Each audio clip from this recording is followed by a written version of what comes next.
supporters, amis supportrices du club sportif Sedan-Ardennes, bonsoir, bienvenue à toutes et à tous dans ce 27e numéro de la saison 4 de Drapeau Vert, Carton Rouge. C'est le rendez-vous incontournable des supporters du CS Sedan-Ardennes du lundi soir 20h30 en direct sur Facebook et sur YouTube. Les amis, soyez les bienvenus et puis soyez également les bienvenus si dans votre voiture, chez vous, vous nous écoutez sur les plateformes nationales de streaming. On est parti les amis pour une petite heure d'infos, d'actu autour du club sportif Sedan-Ardennes. Il y en a de l'info, de l'actu ce soir. Et pour débriefer tout ça, pour avoir des avis aussi différents les uns que les autres, mais toujours constructifs et bienveillants, j'ai une belle équipe avec moi ce soir, à commencer par celui qui va, je le dis les amis, nous quitter dans quelques semaines maintenant. Il va entamer une carrière d'humoriste et surtout d'imitateur en la personne de Florian. Comment ça va Florian ? Salut, c'est Johnny. Voilà, merci. Ça, c'est le talent de Florian. C'est le nouveau talent. Est-ce que tu peux nous le refaire une fois parce que ça a été bref quand même. J'espère que vous avez reconnu Johnny Cash. Florian, bonsoir Florian, comment vas-tu ? Bonsoir, c'est Johnny. Non, de toute façon, profitez-en parce que j'ai que ça. Dans le spectacle, ça dure 1h30, donc c'est la même phrase en boucle et en boucle. C'est-à-dire qu'hier, on est allé voir Épernay, enfin Cormontreuil-Épernay, il me l'a fait au moins 27 fois à chaque fois qu'il rentrait dans la voiture. Ah, c'était long. Ça va Florian ? T'es en forme ? Oui, ça va, je suis en pleine forme, merci beaucoup, tout va bien. Lui est de retour malgré un week-end de Coupe Grand Est qui se profile. Il va nous donner son avis toujours averti et toujours avec son franc-parler. C'est Donald qui est avec nous ce soir. Comment ça va Donald ? Salut les gars, ça va la forme ? Ça t'a fait rire l'imitation de Florian ? Non. Mais on écoutera le replay parce qu'il me semble avoir entendu un petit rictus. Ouais. Lui, il a sans doute souri aussi en entendant cette fabuleuse imitation. C'est Romain qui est avec nous de retour ce soir. Ça va Romain ? Ah bah ouais, ça va bien. Ouais, effectivement, j'ai rigolé aussi sur l'imitation. Bon, c'était plutôt drôle. Et puis, lui nous a fait beaucoup rire aussi par son commentaire de samedi contre Amnéville. Il a regardé jour de match, comme à son habitude, depuis son pari adoptif. Je vous lis le petit commentaire de notre Julien pendant la diffusion du match, pendant la première mi-temps. Merci à DVCR de diffuser un match amical du CSSA. Ça manque de rythme et de vitesse, mais c'est prometteur pour la suite de la saison. Julien, comment ça va ?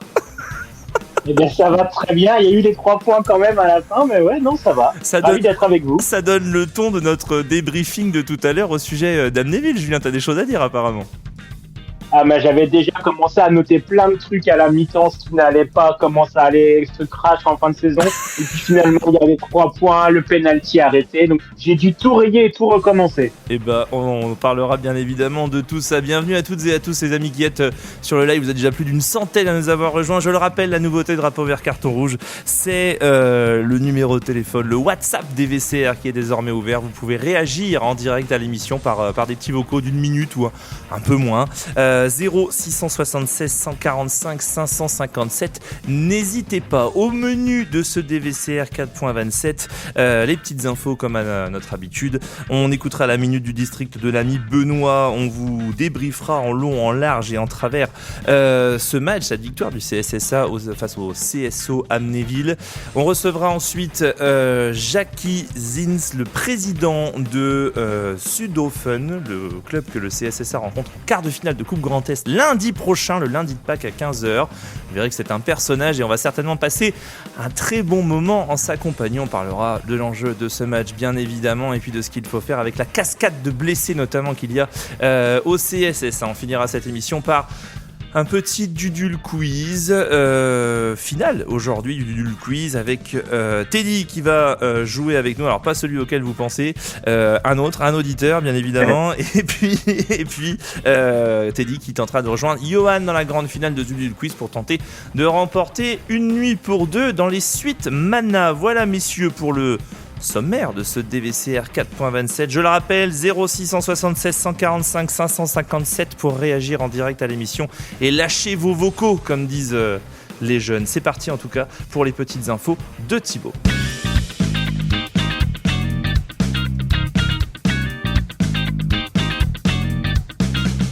A commencer par la victoire de l'équipe réserve ce week-end, 3-0 aux dépens de ASTRM en Régional 3, des buts de Florentin Boily, Mouhen Arbaoui et Oussema Ouzegala. Ça nous rappelait des souvenirs quand même. Florian, toi qui étais avec moi ce jour-là, ASTRM CSSA, il y a 3 ans jour pour jour, c'est un un vrai souvenir quand même 2 ans. Ah, c'est le début de l'aventure. Le début de l'aventure, les premiers mots en direct, les premières phrases, les premières émotions. Non, c'était un super club. En plus, on avait eu un accueil de fou. Il avait fait une chaleur incroyable. Donc, C'est de vrai. très bons souvenirs. Ouais. Bon, en tout cas, la réserve qui poursuit son petit bonhomme de chemin, l'accession en R2, c'est pas un suspense, hein, bien évidemment. Le CSSA va très vraisemblablement accéder en R2 à la fin de la saison. Bravo les gars, on continue comme ça.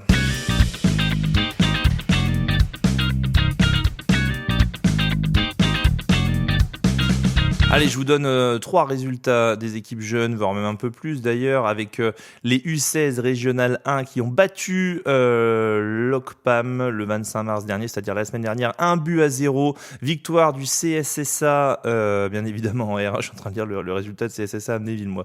Les U17 Régional 1 qui ont été défaits à l'extérieur face à Chalon, 2-0. Les U15 Régional 1 l'ont emporté face à Neuvillette-Jamin, 1-0. Les U14 R1 ont fait match nul face à Saulnes-Longue-la-Ville 34. Le premier qui me sort où ça se trouve exactement, il gagne un paquet de choc à pic, les gars.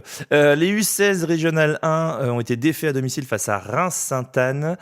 Voilà pour les résultats des petits marcassins, comment on les appelait. Ah, j'ai oublié les U13. Les U13 ont été défaits à l'extérieur face à l'AS Lume. Le match entre le CSSA et Machaut a quant à lui été reporté.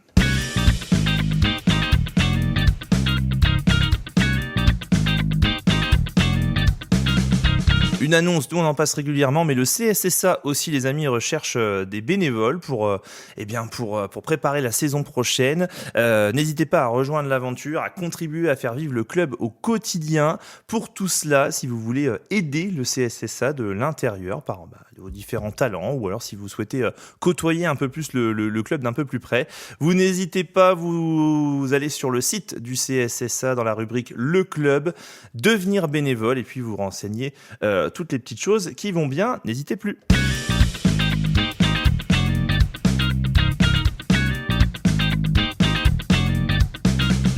Du 20 au 24 avril, pour les catégories U6, U11, le CSSA organise un stage de foot avec repas et goûter compris. 85 € pour les non-licenciés, 70 pour les licenciés. T-shirt et shorts offerts. Bien évidemment, des activités extra-sportives également. Vous n'hésitez pas, des quiz, l'activité de midi. Enfin bref, il y a plein de choses à faire. Tout ça est encadré par des éducateurs diplômés, bien évidemment. Le contact, stage cssa1919@gmail.com. C'est Dylan Curé qui s'occupe de tout ça.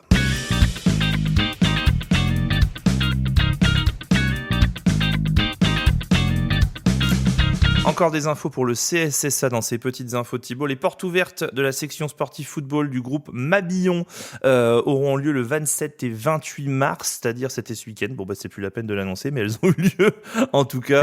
Si vous voulez, dans tous les cas, rentrer à la section foot, parce que ce n'était que les portes ouvertes, si vous voulez postuler, il faut contacter directement le CSSA ou le groupe Mabillon.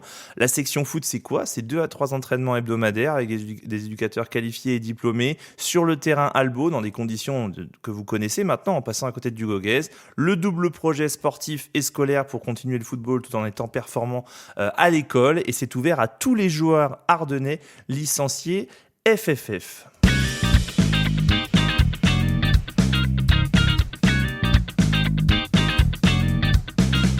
Voilà les amis, c'est la fin de ces petites infos de Thibaut. Je vous propose de passer maintenant au football ardennais, au district. C'est parti pour la minute du district de l'ami Benoît.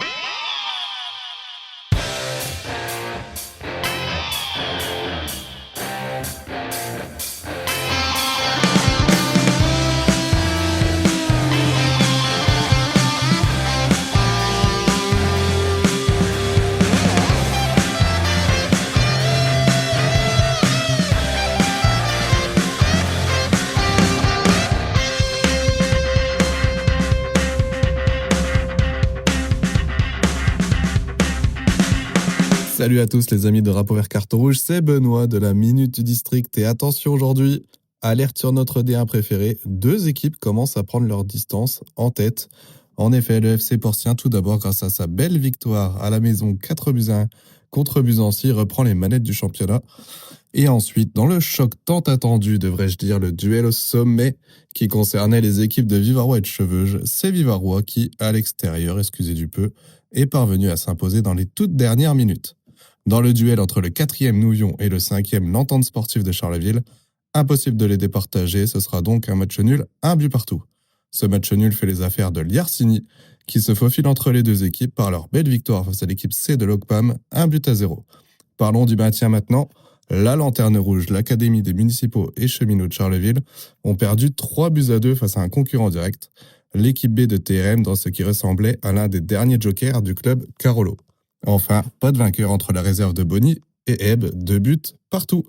Voilà, merci à tous de m'avoir suivi. Bonne émission à tous.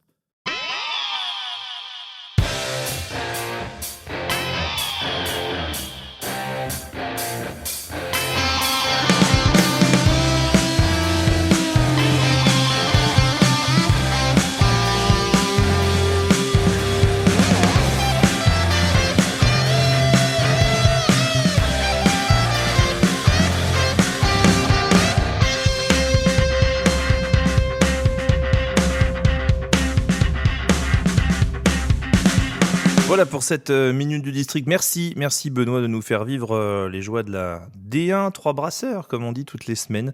On suit toujours ça avec attention. Les amis, c'est parti pour débriefer, c'est parti pour causer CSSA. On va débriefer le match entre Amnéville et le CSSA samedi dernier. On y va pour le débrief. Copain Vincent de la Ligne Vert et Rouge qui gagnera avec un but de plus que l'adversaire. Scapler qui a été un petit étalard du Cameroun. Bonne touche dans les 22 adverses. On a la volonté de faire forteresse. Ça fait 3 buts. Samedi dernier au stade André Valentin, 20e journée de R1 au Miris, le CSSA se déplaçait à Amnéville pour y affronter une équipe qui a des performances en dents de scie. On va pas vous resservir le couplet habituel sur Amnéville. À la clé, une victoire 1-0. Le titre de ce DVCR 4.27, c'est C'était chaud. Bah oui, c'était chaud. On a eu très très chaud samedi, tout le contraire de la température qu'il faisait en tribune d'ailleurs.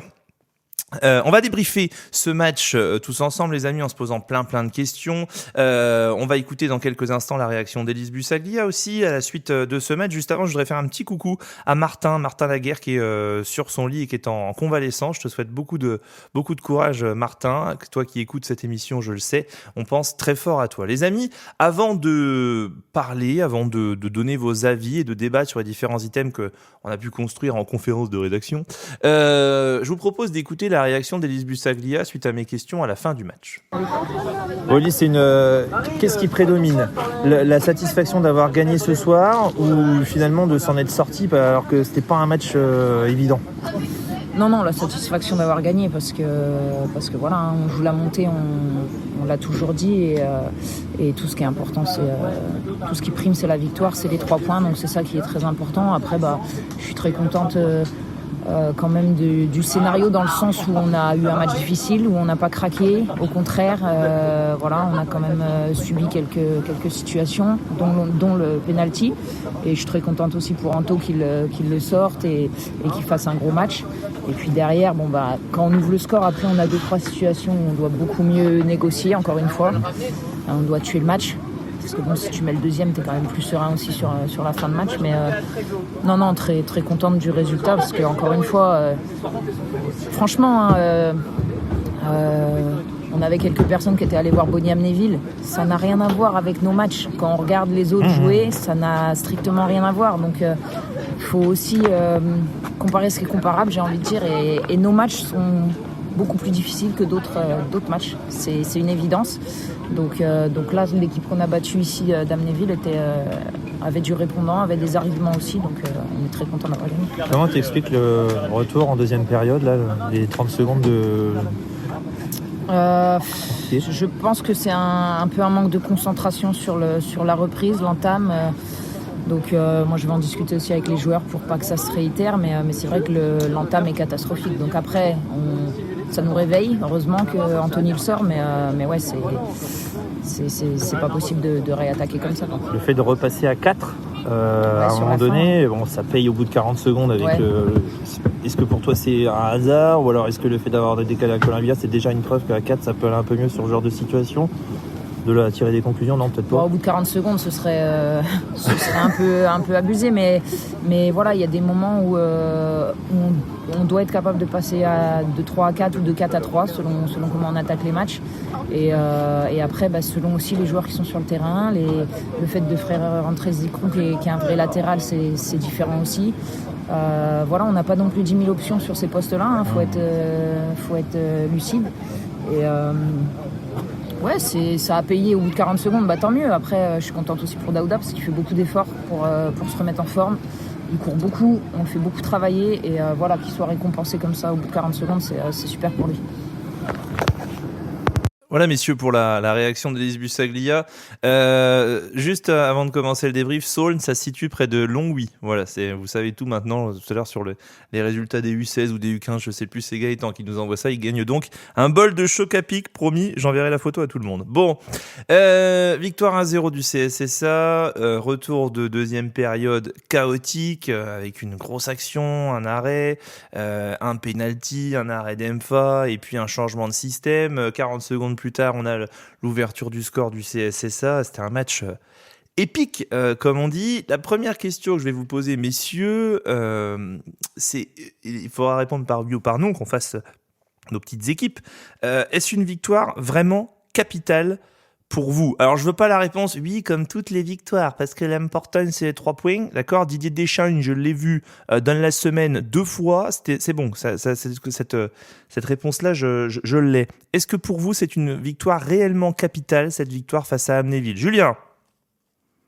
Oui. Oui. Florian? Ah oui, parce que Merci. le plus important, c'est les 3 points. Et, si, oui, elle est capitale, cette victoire. Merci. Elle est capitale, c'est bon. Merci. Tiens, Paris, Berlin. Ramasse tes lunettes. Ramasse tes lunettes parce qu'elles sont tombées. Donald? Oui, elle est capitale. Et elles seront toutes capitales tant qu'Épernay n'aura pas lâché de points. Romain? Je vais dire non, comme ça, on va faire un petit débat, allez. Bravo, Romain. Tiens, je te les mets maintenant. Il y a des coronesses, Romain. Allez, Romain, on te laisse la main.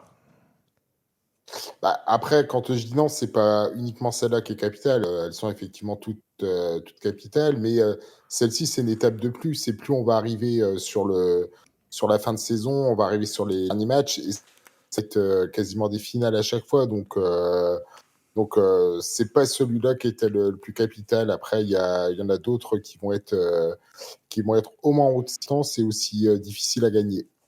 Les messieurs, Donald, Donald, pourquoi c'est un match capital pour toi?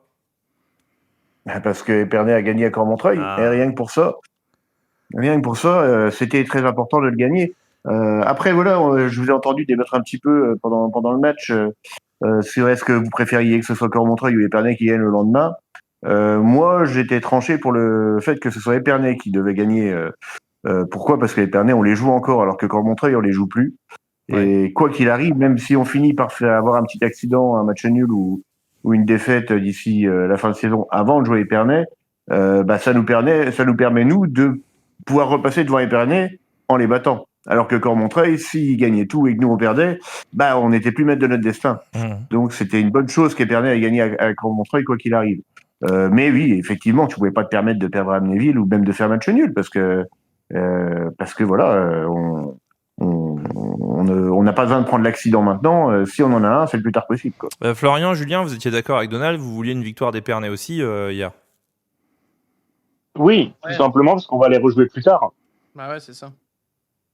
C'est ça. C'est-à-dire que t'avais un paramètre si Cormontreuil gagnait qui était que si toi tu faisais une erreur, derrière tu n'avais plus les cartes en main.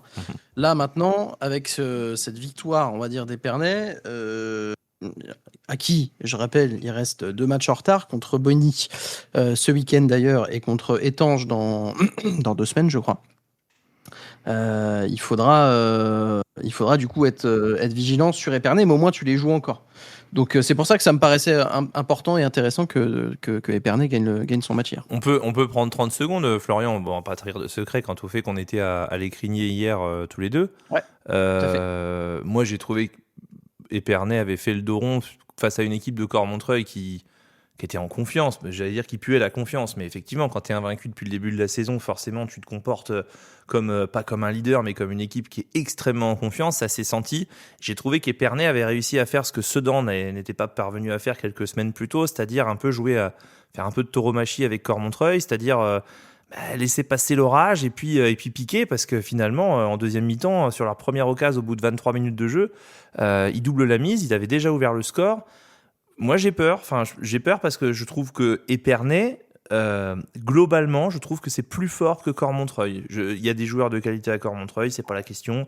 On va pas refaire le débat, mais je trouve que intrinsèquement, Épernay, c'est plus expérimenté et plus costaud que Cormontreuil. Non, t'as pas trouvé ?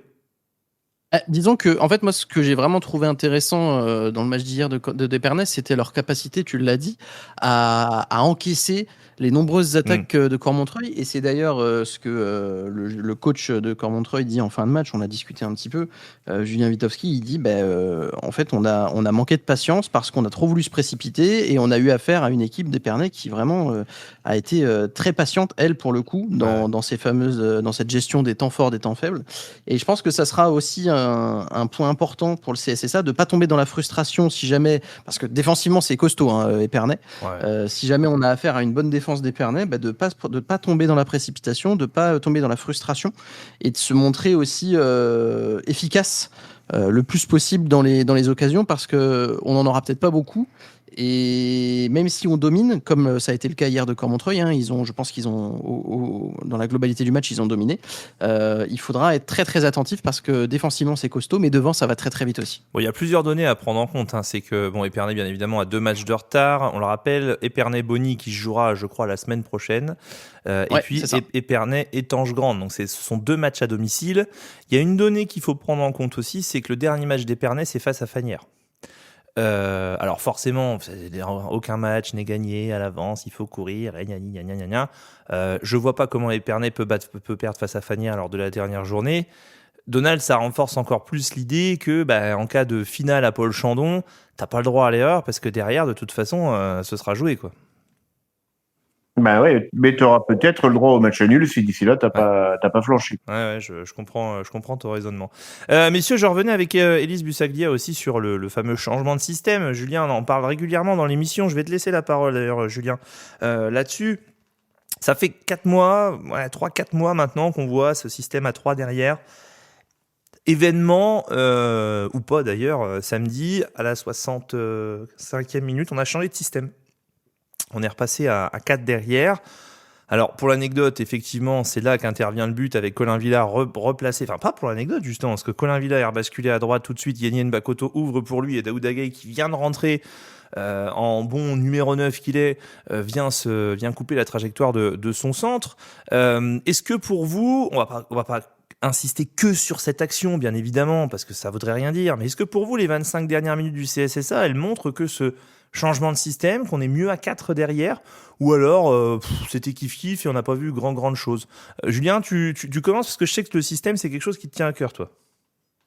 On le demandait depuis assez longtemps quand même d'avoir cette flexibilité en cours de match et de pouvoir changer pour s'adapter à l'adversaire. Et on l'a vu, quelques secondes après le changement de système, on a marqué et les 25 dernières minutes étaient quand même plus consistantes que ce qu'on avait pu voir, notamment en première mi-temps.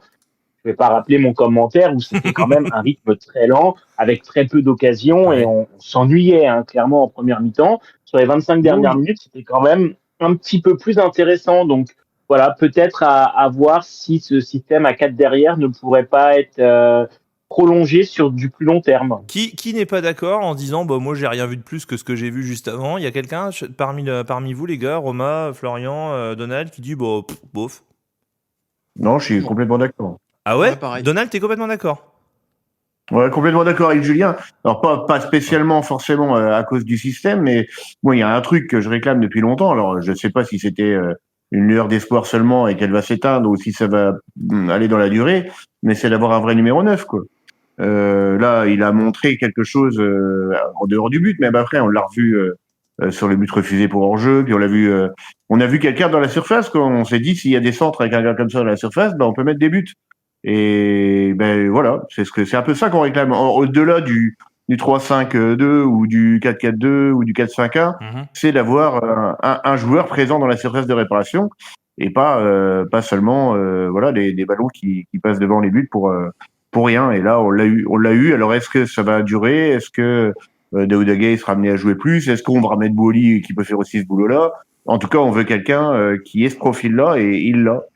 Voilà. Florentin Boly, qui a rejoué hier avec la réserve, qui revient d'un petit peu de blessure aussi, donc il devrait réapparaître au fur et à mesure dans le groupe aussi, au fur et à mesure des semaines. Ça me fait ma transition sur Daouda Gueye, messieurs.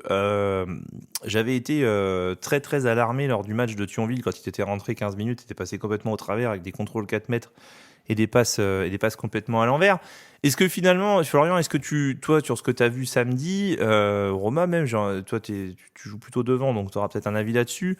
Est-ce que vous le sentez monter en puissance ou alors est-ce que ça reste aléatoire, ses performances? Parce que Elis Bussaglia dit quand même qu'il lui met des grosses charges de travail dans la tête, qu'ils exigent beaucoup de lui aussi et que ça faisait plus de 3 mois qu'il n'avait pas couru, quoi. Donc forcément, ça met un peu de temps à revenir. Vous voyez une évolution, vous?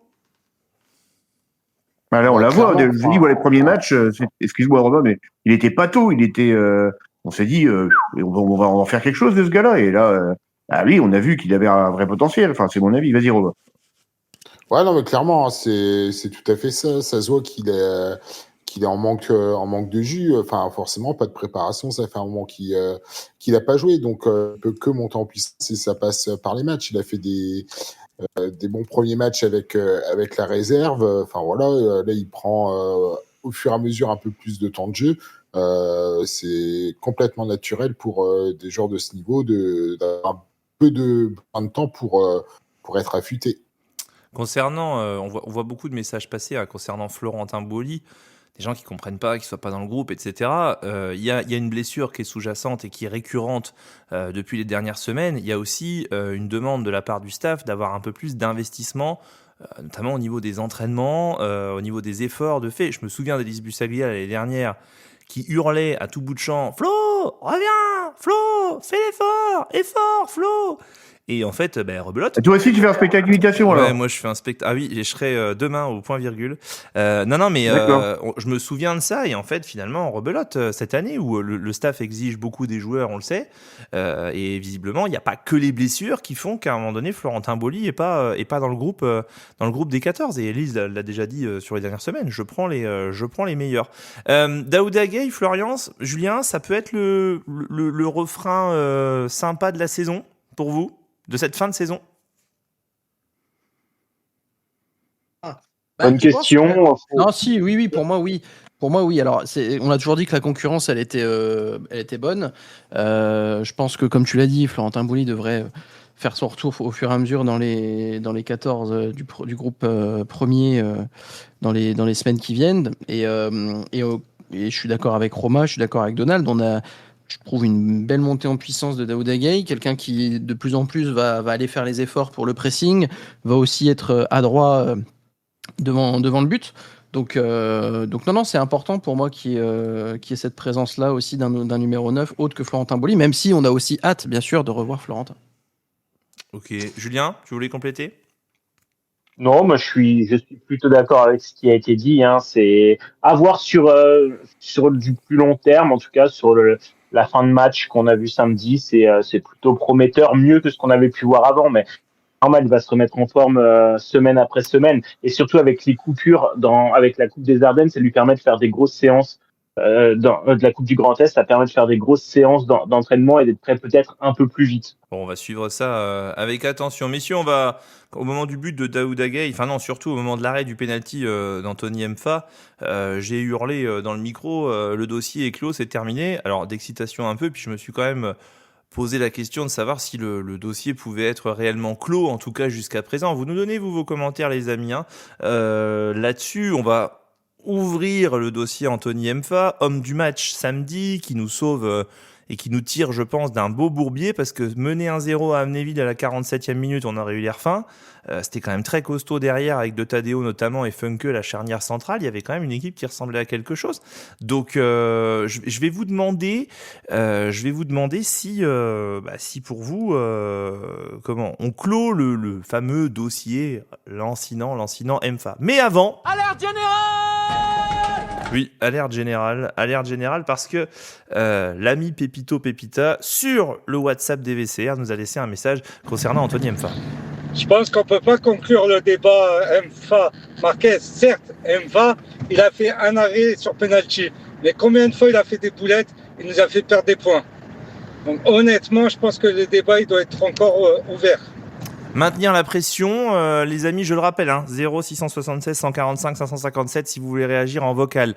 Maintenir la pression, clore le dossier en se disant que finalement ça fait 4-5 matchs, il a quand même pas fait de boulette, là il bonifie. Contre Thionville, il faut rappeler qu'à la 82e minute ou la 85e, je sais plus, il sort une frappe aussi qu'elle est au fond. Qui, parmi les 4 chroniqueurs là, considère qu'on peut clore le dossier et faire confiance à Anthony MFA?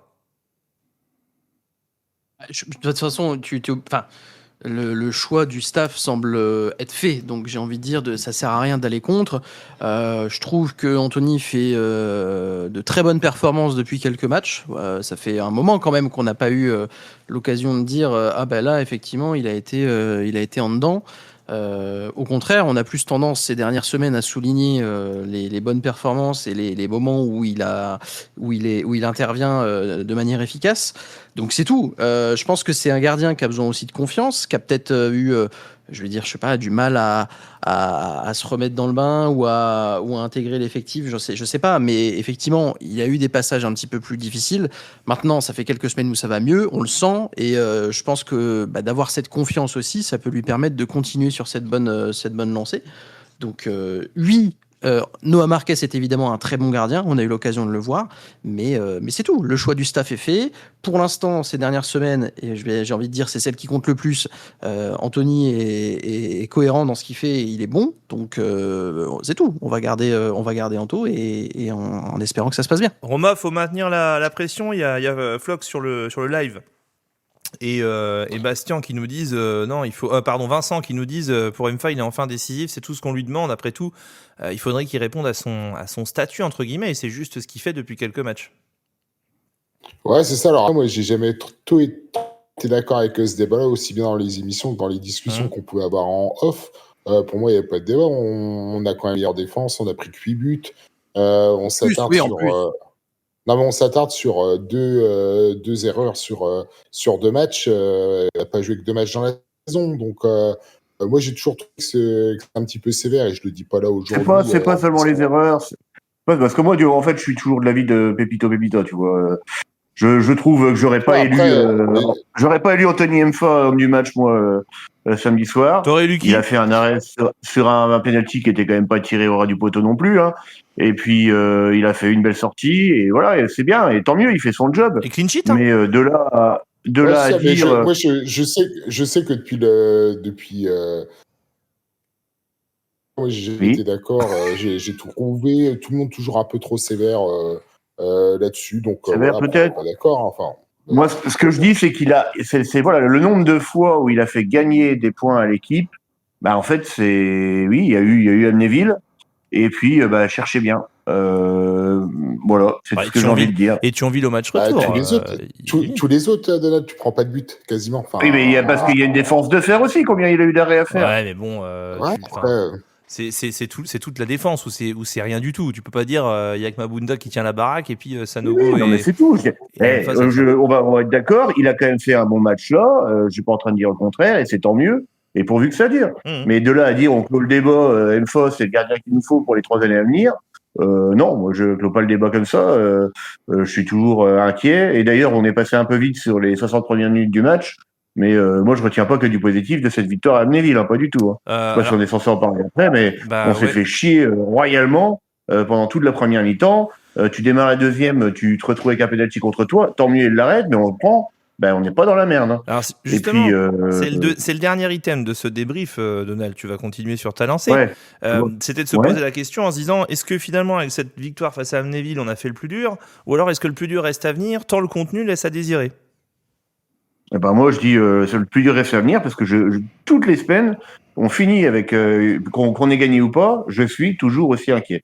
À chaque fois, ça me stresse. Il n'y a pas une fois où on se dit on les a. C'est pas rassurant quoi en fait. C'est ça. À chaque fois, on gagne pas en rassurant. On gagne à l'arrache. On gagne parce que c'est une équipe qui physiquement lâche un peu à la fin. Bon là, peut-être aussi c'est le changement de système. Peut-être il y a peut-être une lueur d'espoir sur cette dernière demi-heure par rapport à quelque chose qu'on n'avait pas vu depuis longtemps. Mais pour les 60 premières minutes, c'était la même chose que ce que j'ai vu les semaines précédentes. Quoi. Il y a Eric qui nous dit ouvrez le débat Moulenda. On peut pas ouvrir tous les débats, sinon on fait 5h55 d'émission.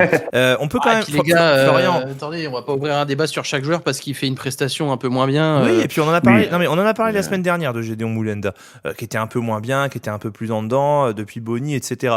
Florian, on peut quand même procéder par comparaison par rapport à ce qu'on a vu hier, Cormontreuil-Épernay, parce que bon, c'était un match de haut niveau de R1. Il y a même des gens qui nous ont dit putain, c'est de la petite N3 quand même, ça jouait. Moi, ce qui m'a marqué à Cormontreuil-Épernay, je sais pas si toi c'est le cas ou pas, c'est la construction dans le jeu, le redoublement de passes, le jeu en triangle, le fait de varier les courses, le très peu de ballons longs et la construction, l'animation offensive.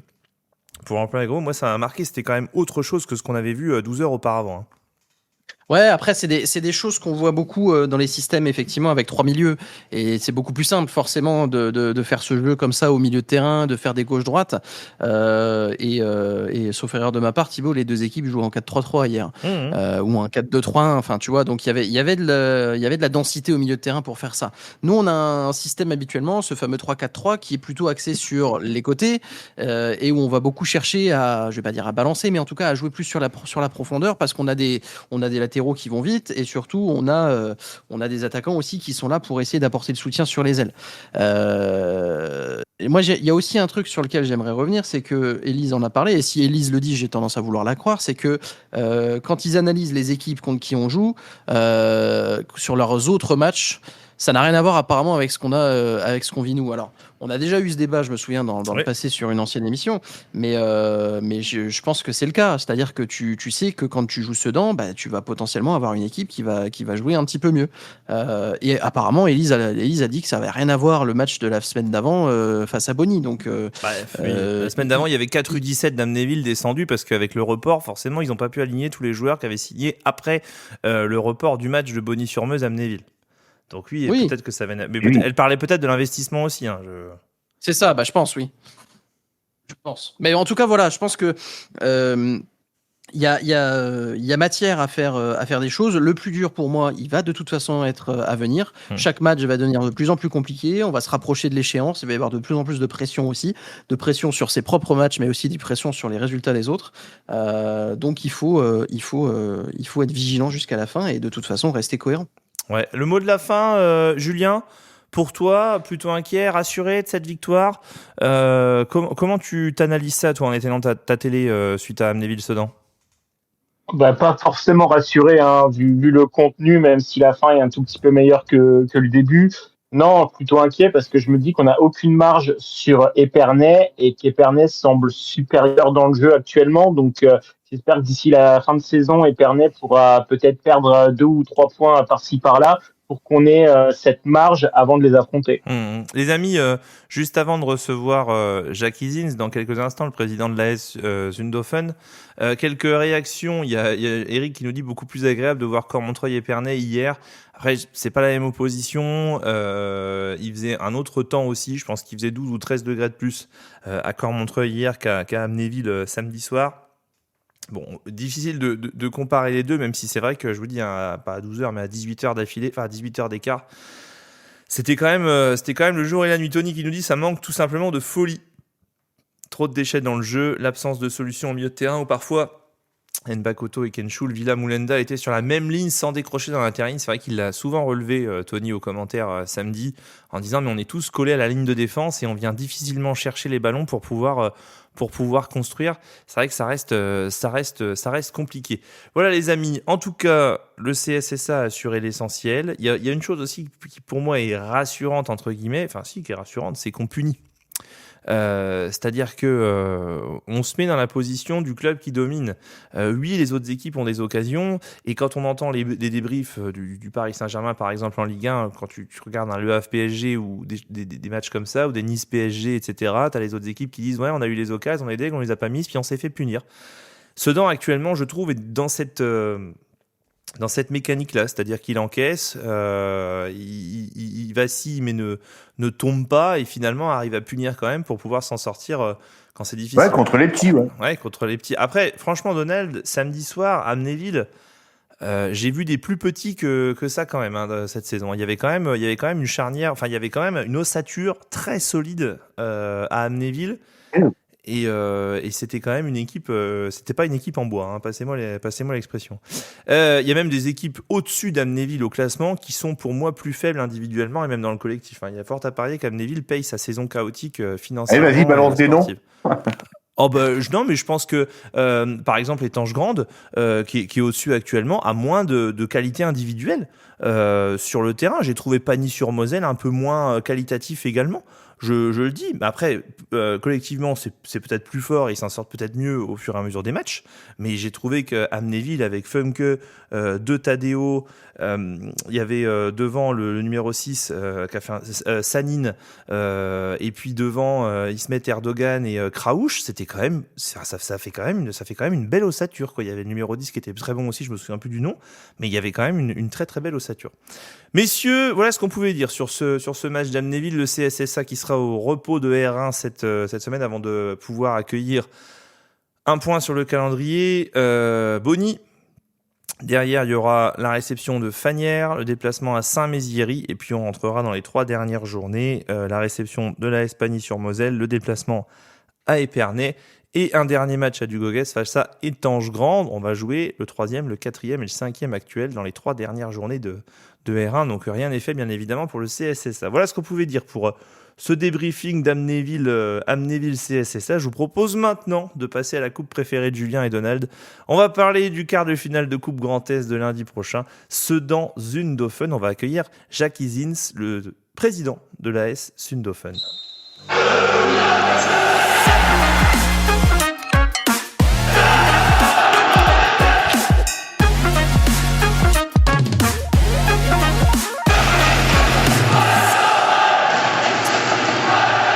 Lundi prochain, lundi de Pâques, le CSSA va poursuivre sa belle aventure et son aventure en Coupe Grand Est par un quart de finale, ni plus qui va nous faire voyager. Alors je voulais pas dire rendez-vous en terre inconnue, mais Sedan a tiré l'AS Zundofen, un club qui se situe quasiment près de la frontière de l'Allemagne, à plus de 4h30 de route de Sedan et de nos bases ardennaises. Et on s'est dit que pour vous présenter un petit peu ce club, on allait se mettre en contact avec lui. Et puis Jacques Izins, le président de l'AS Zundofen, nous a répondu favorablement pour venir nous présenter son club. Jackie, bonsoir. Bonsoir, monsieur. Bonsoir, messieurs. Soyez le bienvenu sur l'antenne de Drapeau Vert Carton Rouge. On est très heureux de vous accueillir ce soir. Vous êtes le président de l'AS Zundofen. Je vais vous demander juste dans un premier temps de nous présenter un peu le club. R1 Omiris, groupe C. Comment c'est l'AS Zundofen? Petit village, il me semble, 1700 habitants, c'est ça? 2000. Ah, 2000, pardon. J'ai oublié de compter les enfants. Petit village de 2000. Oui. 2000 habitants. Petit village, oui. Petit village un club qui est né en 1950. D'ailleurs, mon papa était fondateur de ce club. Il faisait partie de ces jeunes du village qui ont demandé à créer un club. Et pour la petite histoire, le premier président du club de Zundofen ne connaissait rien au football. D'accord. Mais il a été choisi par les jeunes parce qu'il avait le plus de voix aux élections municipales. Donc ils ont eu le droit de faire un club de foot. D'accord. Et ce monsieur n'est autre que le père d'un champion de France, avec le Racing Club de Strasbourg qui s'appelait Monsieur Erlaché. Voilà. D'accord. Vous êtes pour la petite histoire. Vous êtes alors pour la petite histoire, pour l'histoire actuelle, vous êtes dans le groupe C Oui. de R1 Omiris actuellement. Je le disais avant-dernier. C'est Jarville qui vous précède au classement. Vous avez affronté la S Nancy-Lorraine, la réserve de la S Nancy-Lorraine qui nous fait tant peur nous en tant que Sodanais ce week-end. On en parlera juste après. Comment elle se passe cette saison pour vous? Parce que quart de finale de Grand Est, avant-dernier de R1. Comment vous prenez tout ça cette fin de saison? C'est des hauts et bas du football, de la vie, des joies, des peines, des déceptions, des belles rencontres, voilà. Et la S En tout cas, oui, allez-y, pardon. Non, en tout cas, c'est une fierté de jouer en R1, dans un beau groupe. On passe outre les Vosges. C'est un bonheur total pour moi, personnellement, parce que voilà, il y a 40 ans, on a eu la chance de jouer un championnat de France. On a joué contre des très bons clubs de Lorraine, Metz, Talange, Saint-Avold, Villerue, et j'en passe. Donc Voilà. vous avez une histoire, courte histoire en championnat national, ça veut dire que c'est le plus haut niveau auquel vous évoluez régulièrement, la R1. Cette saison, elle est difficile pour vous, pourquoi? Parce que les clubs à côté sont très gros. Nancy, il y a Villers et Nancy, Saint-Dié, Lunéville, Colmar, il y a quand même des grosses Raon-l'Étape. C'est une fierté. C'est une fierté de jouer contre des grands clubs. On joue contre des très grands clubs. C'est une fierté. Nous, un peu le petit poussé, c'est une fierté. On va tâcher. Je peux vous dire qu'on va faire le maximum pour nous maintenir. Voilà, c'est notre Coupe du Monde à nous. Lundi, la R1, c'est notre Coupe du Monde. Lundi prochain, vous allez accueillir le CSSA. Vous dites que vous suivez le CSSA de manière très lointaine. Je rappelle, il y a plus de 4h30 de route entre nous. Comment vous abordez ce match? Parce que finalement, c'est peut-être une bouffée d'oxygène, un peu la Coupe Grand Est aussi, là, le quart de finale. C'est exactement ça. Et puis, c'est une grande bouffée de plaisir qui nous attend. Faire connaissance avec des personnes avec un passé, un grand club, des bons supporters, même, on se réjouit. Tant mieux. Il n'y a rien à rajouter, on se réjouit pour faire une fête. Alors le football, c'est la fête. Vous me disiez tout à l'heure que vous aviez une particularité quand même à la S Sundofen, c'est d'être propriétaire de votre stade. Oui, dans les années 50, il y a deux propriétaires terriens du village ont cédé chacun un morceau de terre et est né le stade de l'AS Sundofen. C'est fou ça. Et alors, dans ce stade, il y a des tribunes et vous me racontiez l'histoire des sièges des tribunes. Ça m'a scotché. D'où viennent les sièges des tribunes du stade de l'AS Sundofen?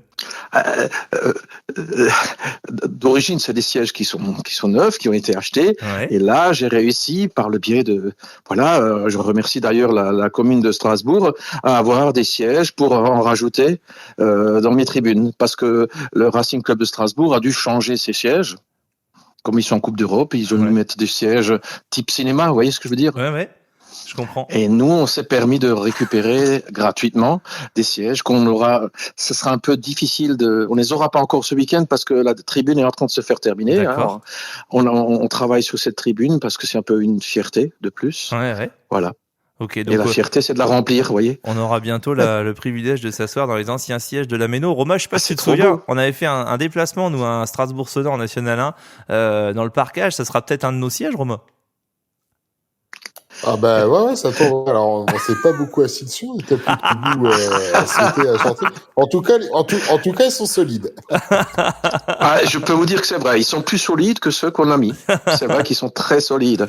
C'est sûr, si personne s'assoit dessus, ils s'usent pas. Ah bah non, bien de côté, si les supporters sont debout devant, ils s'usent pas. Et puis on les a laissés en état. Lundi prochain, match à 15h. Vous avez des informations à nous communiquer, un tarif d'entrée, une ouverture des portes, restauration, buvette, qu'est-ce qui va se passer à la S Sundofen? L'entrée, c'est 1h30 avant. Ouais. En général, après, il y a toujours quelqu'un qui est là-bas. S'il y a des gens qui veulent venir plus tôt, il faut pas se gêner. Et puis, ma responsable de buvette me disait que elle allait faire merguez. Moi, j'aurais voulu faire un sanglier, mais c'est un peu dur, tu vois. On aurait pu partager le sanglier alsacien avec les sangliers des Ardennes. Ça aurait été le bouquet, franchement. On mange pas du sanglier tous les midis non plus. On sait pas. J'ai dans mon club quelqu'un qui est spécialiste. D'accord. Bon, écoutez. Non, c'est une boutade, mais ouais. Ce serait trop beau. Ah oui, le clin d'œil serait rigolo. Bon, Ah, c'est génial. écoutez, président, en tout cas, je pense qu'il y aura des supporters sedanais. Alors, c'est vrai que peut-être pas autant que d'habitude, parce que c'est vrai que ça fait de la route, mais on a quand même un microcosme, une diaspora de supporters sedanais un peu partout, C'est notamment formidable. au Luxembourg et en Moselle, et nul doute que certains feront C'est à le côté. déplacement. C'est à côté. C'est à côté pour eux. Enfin, nous, on se réjouit de voir des personnes qu'on ne connaissait pas avant. C'est cool, ça sert à ça le Voilà. foot aussi. Voilà. Mais le foot, c'est des rencontres, c'est des échanges sans ballon. Vous voyez? Ouais, je comprends. Nous, à notre âge, maintenant, à notre âge avancé, on n'a plus de ballon. Donc, on fait plus que des échanges et des rencontres. Et ben, on va en faire Et on une gagne belle- tous. On va en faire une belle de On gagne rencontre. tous, monsieur. C'est ça, j'espère. Bon, après, je vous cache pas que si le CSSA, on va en débattre juste après entre nous, mais si le CSSA peut se qualifier en demi-finale, parce qu'il y a Sarre-Union derrière en demi-finale Ah, ça, c'est au, du lourd au aussi. niveau hein. du C'est du tableau. lourd. Est-ce que vous pouvez nous parler juste de l'AS Nancy-Lorraine, la réserve de l'AS Nancy-Lorraine que vous avez, parce que j'ai beaucoup de questions sur le live, bien évidemment. Quelle équipe vous avez vu ce week-end débarquer de la réserve de l'AS Nancy-Lorraine, qui est une équipe de Ligue 2, je le rappelle. Ah, c'est une très belle équipe. Des bons joueurs, sympathiques. Voilà, des joueurs de foot comme on les aime, costauds, qui vont vite, qui donnent le ballon, qui jouent, qui râlent pas trop. Enfin, j'ai aimé. Moi, j'ai aimé. Ouais. J'ai aimé. 3-1, la défaite, c'est logique, quelques regrets. Oui, quand même. Quelques regrets. Le 3-1, il compte pas. 90e, on le compte pas. Ok. D'accord. Non, à 2-1, on a une occasion qui décide de passer à côté. Quand tu es avant-dernier, le ballon passe à côté. D'accord. Quand tu es deuxième, il rentre. Ok. Ouais. On était fiers de retenir de la rage haute, sincèrement. Eh ben, c'est tout à votre honneur. On viendra. Oui. On viendra. Et comme on a mis, c'est un match, une défaite encourageante. Voilà. Oui. La suite. Pour moi, encore. c'était une. Ouais, il y a encore quelques matchs. Bon, c'est cool. On va faire comme l'équipe de France, on va se maintenir à la dernière minute, vous voyez.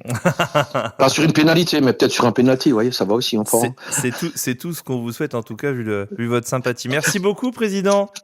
Ben, merci à vous, ce fut un plaisir, voire un honneur. Écoutez, participer à votre émission. Plaisir partagé. Je vous souhaite une bonne semaine de préparation pour ce quart de finale de Coupe Grand Est, et puis, on va profiter lundi prochain, quoi qu'il arrive. Au revoir. Merci et félicitations à votre émission. Merci beaucoup. Merci. Au revoir.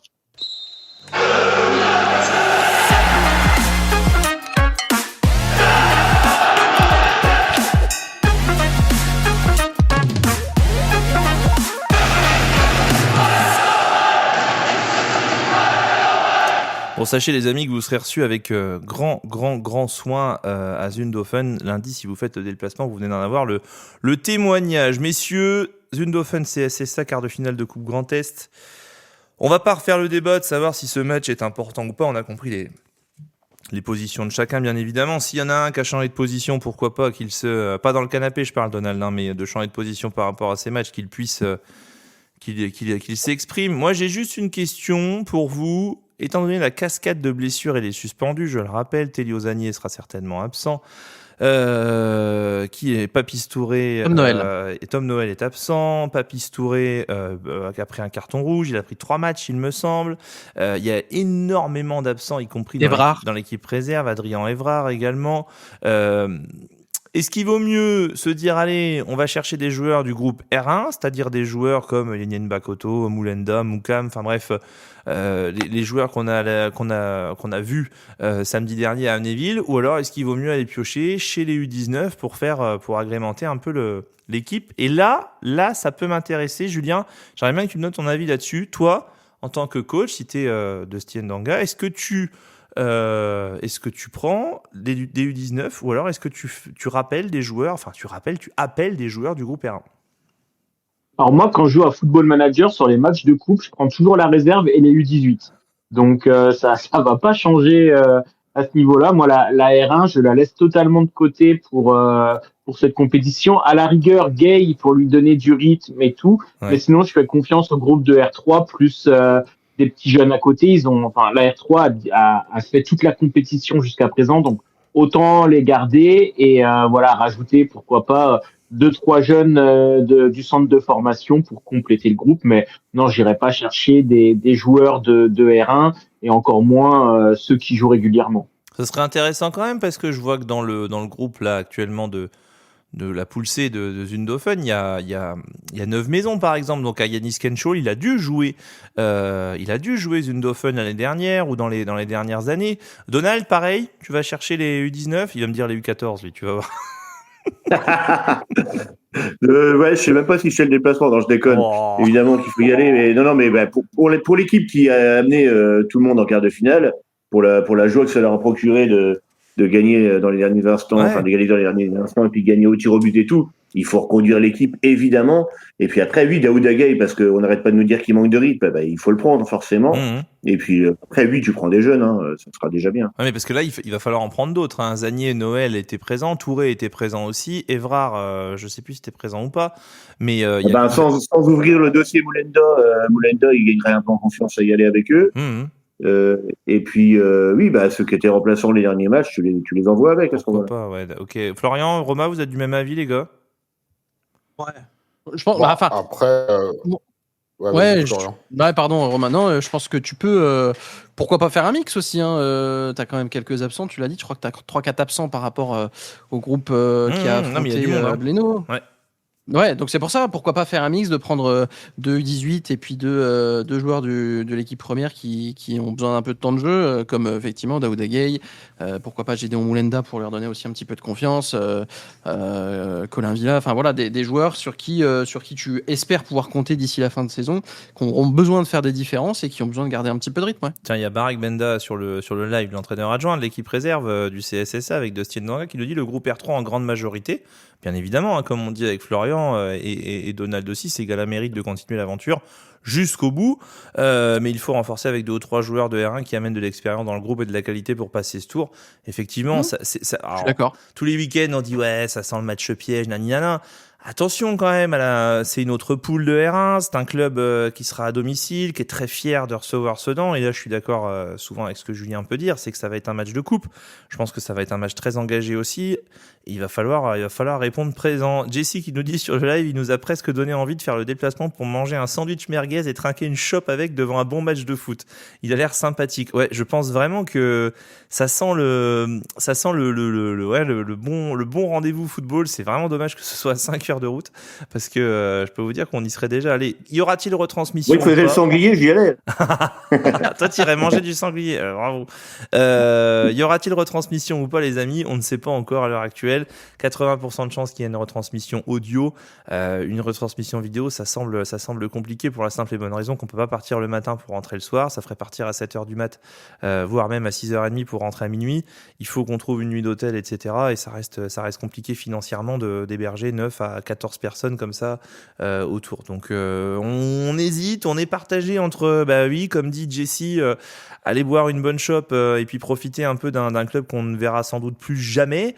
Et puis pourquoi pas faire confiance par exemple à Anthony qui pourrait aller faire de l'audio aussi comme on l'avait fait notamment il me semble c'était à Jarville. Ça se passera d'ailleurs très certainement comme ça. On verra, on vous tient au courant bien évidemment. Bon, messieurs, voilà pour ce qu'on pouvait dire sur ce AS Zündhofen CSSA. Demi-finale éventuelle à Dugauguez en cas de qualification face à Sarre-Union qui est un autre gros club de R1. De toute façon, il reste que des gros clubs à ce stade-là.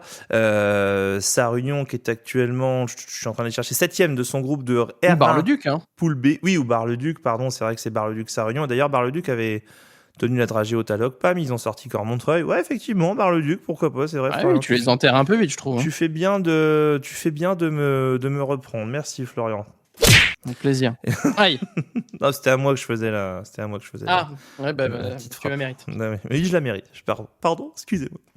Messieurs, après toutes ces informations concernant le CSSA, je vous propose maintenant de jouer parce qu'on est fin mars. Ça vous a pas échappé si vous écoutez DVC régulièrement. C'est l'heure de la finale, de la grande finale du quiz. Du quiz.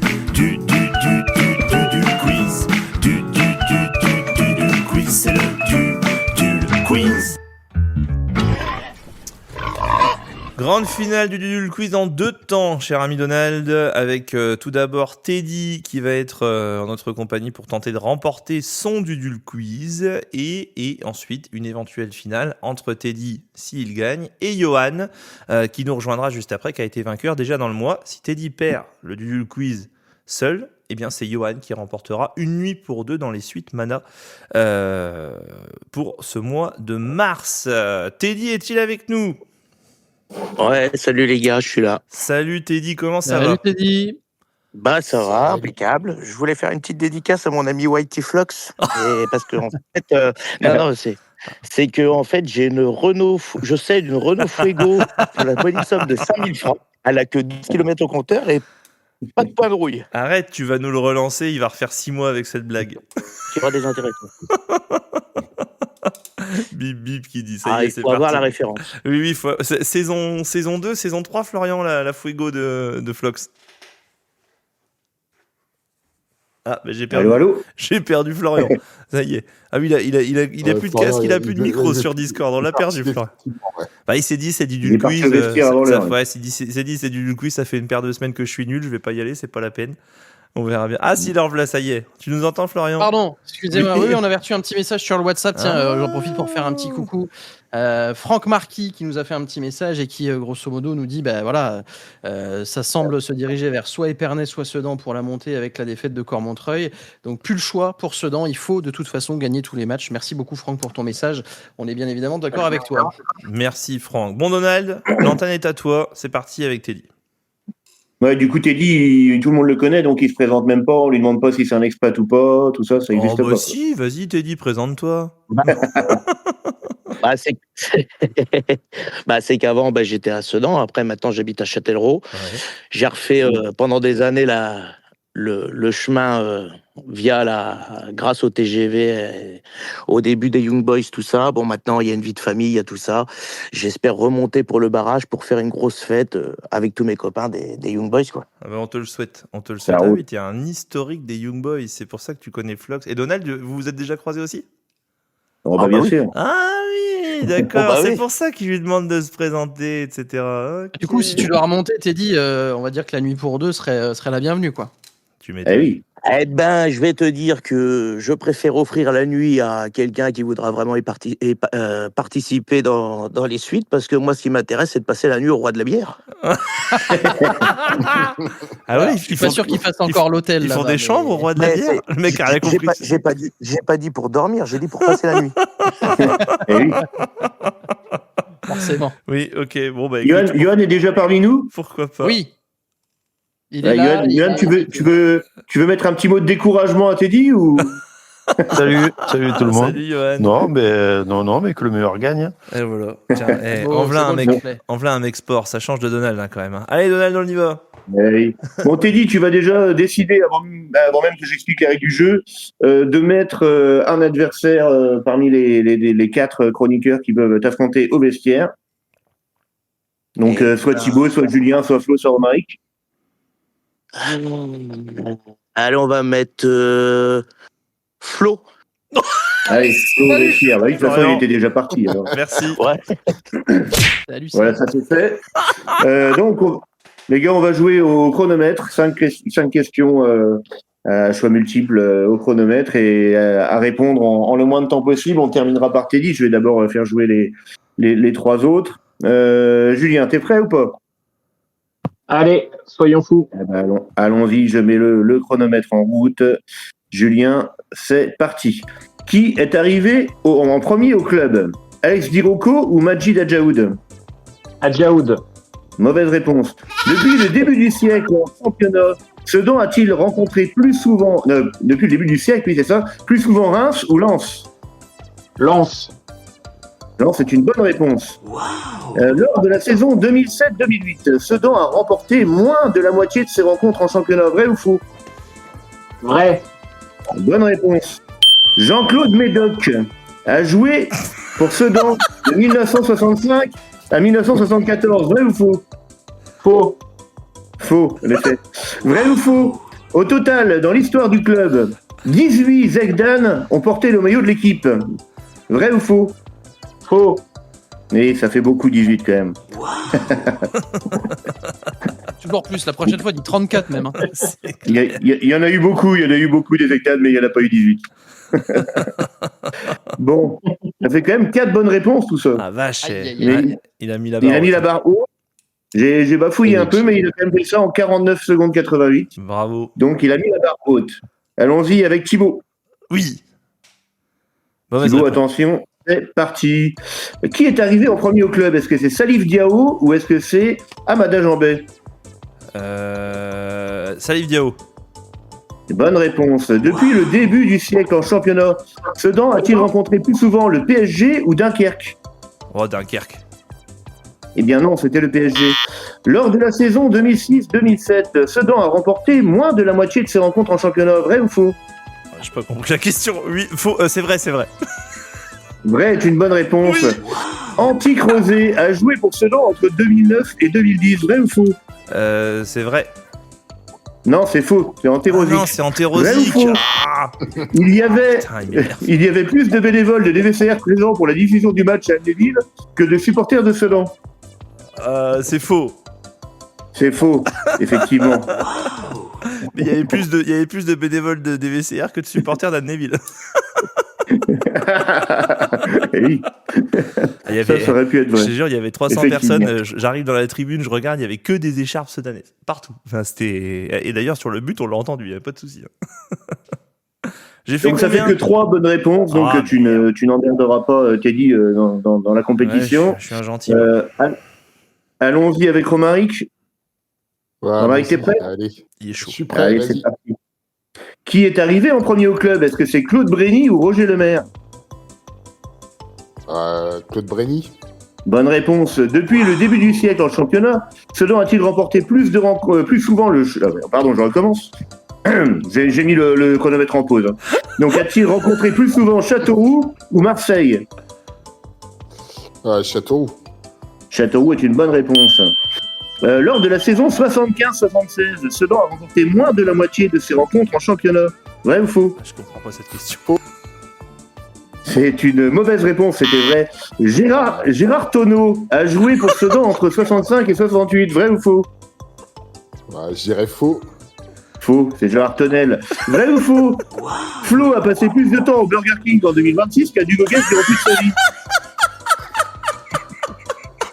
Fais très attention. Fais très attention à ce que tu vas répondre. Allez, je vais dire vrai. Ouais, c'est sympa pour Teddy. Mauvaise réponse. Oh, les questions de merde. En plus, il a dit en 2026, c'est-à-dire 3 mois, quoi. Ouais, voilà. En même temps, t'as raté les 3 derniers matchs, Florian, dont 2 à domicile. Donc forcément, à un moment donné... Forcément, ça aide pas. Ça aide pas. Bon, ça c'est fait. J'ai toujours pas... Bon, Teddy, t'es prêt? Et Donald, avant de Teddy, est-ce qu'on peut expliquer cette question que je ne comprends toujours pas, la troisième là? Sedan a-t-il gagné plus de matchs qu'il en a perdu au cours de toutes les saisons face à la pluie? J'ai rien compris. C'est quoi cette question? Qu'est-ce que tu racontes? Non, c'est lors de la saison, d'une saison en particulier. D'accord. Sedan a remporté moins de la moitié de ses rencontres en championnat. C'est pas compliqué. Ah, ok, d'accord. Oui, c'est bon. Avec la pression, j'étais pas. Bravo, Thibaut. Merci. Merci. Bon, t'as dit. C'est pas compliqué tant que je me fouille pas. Ouais, il faut faire 4 en moins de 49 secondes. Plus de... Alors, si tu fais 5 bonnes réponses, tu peux prendre tout ton temps, tu auras gagné, tu seras qualifié. Et si tu en fais 4, il faut le faire en moins de 49 secondes. Ouais, Teddy. Merci, Donald. Il y a un certain Thierry sur le live qui dit « Allez, Teddy ». Ah oui, c'est le père. C'est le père. Bon, allez. Ok. Teddy, attention, c'est parti. Qui est arrivé en premier au club? Est-ce que c'est Ismaël Traoré ou Jérémy Skinac? Traoré.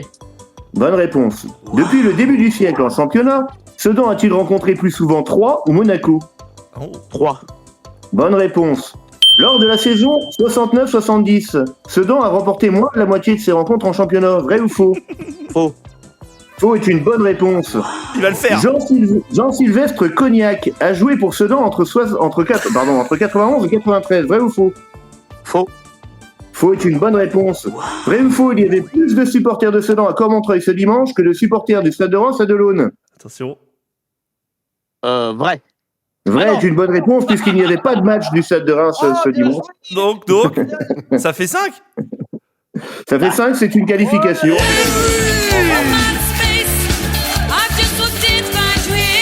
Merci Donald. Voilà, alors on va pas fêter trop vite, parce que du coup, la bonne nouvelle, Teddy, c'est que tu te qualifies pour la finale du quiz face à Johan, les amis.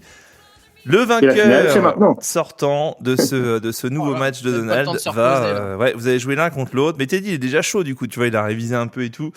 Le vainqueur sortant, le vainqueur qui sort de ce match, remporte une nuit pour deux dans les suites Mana.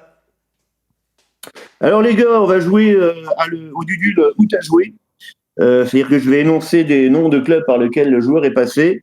Et le premier de vous deux qui me donne le joueur qu'on recherche gagne un point. C'est une partie en 3 manches. Le premier qui a 2 points a gagné. Donc ça peut être un joueur, ça peut être un entraîneur. Je vous les donne dans le désordre, les clubs par lesquels ils sont passés. Avant de me donner votre réponse, pensez à bien donner votre nom, que je sache qui l'a donné, et que je puisse lui donner la parole. Et sachez que si vous dites une connerie, l'autre joueur aura tout le loisir d'écouter tous les clubs par lesquels il est passé pour pouvoir donner la sienne. C'est bien compris ? C'est compris. Johan, c'est bon, t'es là ? Allô, vous m'entendez ? Ouais, c'est bon. Ouais, c'est bon, pas de t'entends. souci. Là, c'était dit, juste à j'entends dire mon prénom avant de répondre ? Oui. Ouais, voilà, c'est ça. Ok. Alors, le joueur ou entraîneur est passé par le club de Brest. Il est également passé par le club de Niort. Il est passé par Saint-Étienne. Il est passé par Guignon. Il est passé par Birmingham. Et il est passé par l'équipe nationale de Madagascar. Teddy. Teddy ? Ah non, j'allais dire. Ah oui, Georges Ambrouet. Non, mauvaise réponse. Ah oui. Johan, t'as une réponse ? Tu peux donner plus de clubs ou de détails ? Non, je suis à fond là. Les Malgaches, les gars, il n'y en a pas eu 37. Hein. Je sais pas, il n'y avait pas un Mailly ou Kevin Mailly, un truc comme ça ? Ah non, c'était pas ça. La bonne réponse, Flo, tu vas nous la donner avec Bien le nom sûr. en entier. Bien sûr, Marco Andrian Antoinina. Eh oui. En même temps, il est pas très fatigué. Donc, il a été on éliminé, reste à 0-0. Le malaise cardiaque sur la pelouse, putain. C'est ça, ouais, c'est vrai. Je l'aimais bien, ce joueur, moi. J'ai bien aimé. Ah, moi aussi, ouais. Ouais, c'est vrai. Alors, on va faire le deuxième. Attention, c'est reparti. Ce joueur entraîneur est passé par Saint-Leu. Grand club de Saint-Leu. Ouais. Il est passé également par Brive. Il est passé par Tubize. Il est passé par Limoges. On dirait mon oncle. Il est passé par Abbeville. Il est également passé par Niort. Il est passé par Nice. C'est le trajet des vacances d'été. Il est passé par Johan. Wasquehal. Ça, Johan. c'est moins les vacances Johan. d'été, Wasquehal, quand même. Johan, Johan, oui. Je suis pas sûr. Diallo ? Non, c'est une mauvaise réponse. Ah. Je continue. Donc, il est passé par Béziers aussi. Oh oui. Et il est passé par Arras. Ouais. Ah, merde. T'es dit, t'as quelque chose? La Béziers, ça me dit quelque chose, la Béziers. C'est un joueur qui est passé il y a pas longtemps, ça. Non, pour moi. Alors, est-ce que tu peux nous donner une réponse? J'ai pas. Alors, il est passé Trop 3 tard. fois par Limoges, quand même. C'est important. Ouais, c'est bien ça. Ah, merde, c'est chez Martin. En gare de Limoges. Exactement. C'est chez Martin. Non, je l'ai pas. Moi, je pense que c'est Bon, un joueur alors, de la génération c'était 99. vraiment pas facile à trouver. C'était le plus difficile des 3. Pourquoi? Parce que c'est un entraîneur qui n'est resté que quelques mois à la tête de l'équipe. Ah. Colbert Marleau. Ah oui. Ah, Colbert Marleau. Et c'était avant Et qu'il oui. aille tourner les épisodes de la série de France 3. Bravo, ça. Très bonne blague. Capitaine Marlowe. Bon, bref, allez, merci. Qu'est-ce qu'on rigole avec toi, Thibaut? Ouais. Oh, on s'amuse bien. Hein. Bon, bah, du coup, c'est celui qui va me trouver le prochain qui va gagner, hein, tout simplement. Suspense. Il est pas simple non plus, mais on va y arriver. Ouais, ça y est, c'est bon, merci. Ce joueur, je vais pour que ça ait un sens, je vais vous les donner dans l'ordre. Et avec les dates. Avec les dates. Oh la vache. Oh. Ça va vous situer un peu plus. Il est donc passé d'abord par le Racing Club de Lens entre 2009 et 2012. Lui aussi est passé par Niort entre 2010 et 2011. Il avait été prêté par le club de Lens. Entre 2012 et 2013, il était à Beauvais. Il est ensuite parti vers les Herbiers entre 2013 et 2014, avant de rejoindre Sedan en 2014. Oh putain. Il est ensuite parti vers Quevilly-Rouen entre 2015 et 2017. Puis il est atterri à Valenciennes en 2017-2019.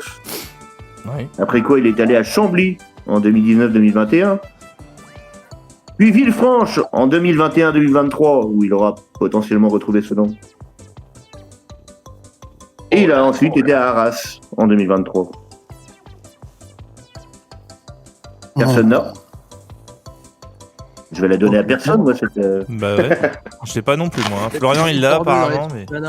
Alors, je vais essayer d'aider un petit peu. On a eu tout à l'heure le président du club qui nous reçoit en Coupe Grand Est, de Zundhofer. Et ce président expliquait qu'on allait manger des merguez. Oui, eh bien, ça fait partie du nom de notre joueur. Merguez. Mais non. On en a eu des merguez. Johan. Une partie de la merguez. Oui, je l'ai, ça y est, ok. Guézoui. Oui. Mouton. Qui a dit ça? Guézoui. Teddy Mehdi Guézoui est une bonne réponse. Et c'est toi qui remporte la nuit d'hôtel.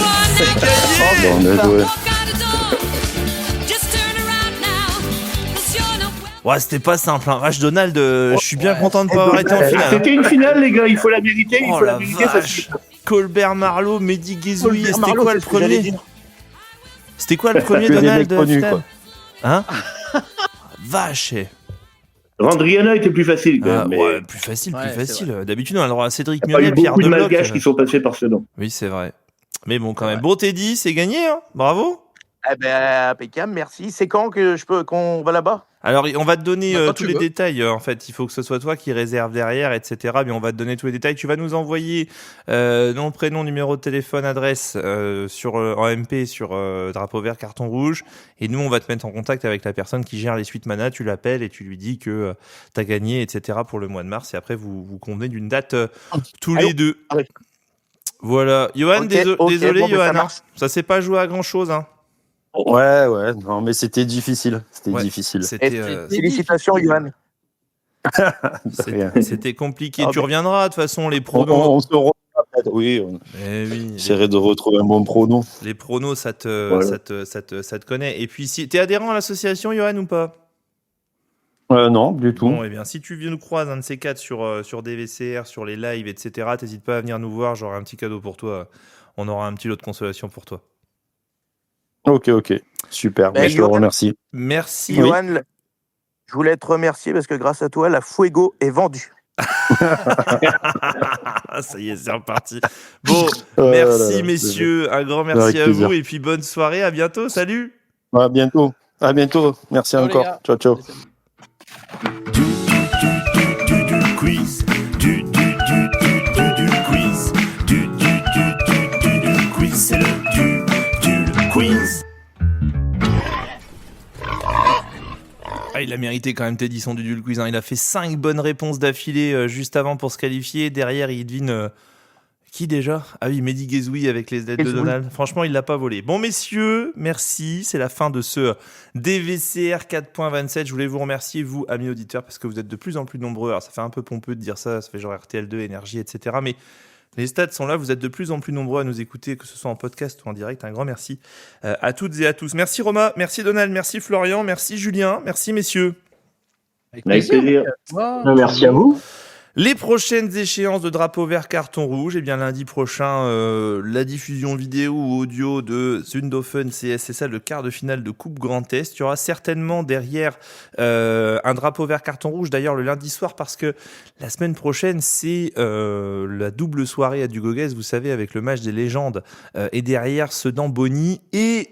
Allez, je vais vous trahir un petit secret pour ceux qui nous écoutent jusqu'au bout là.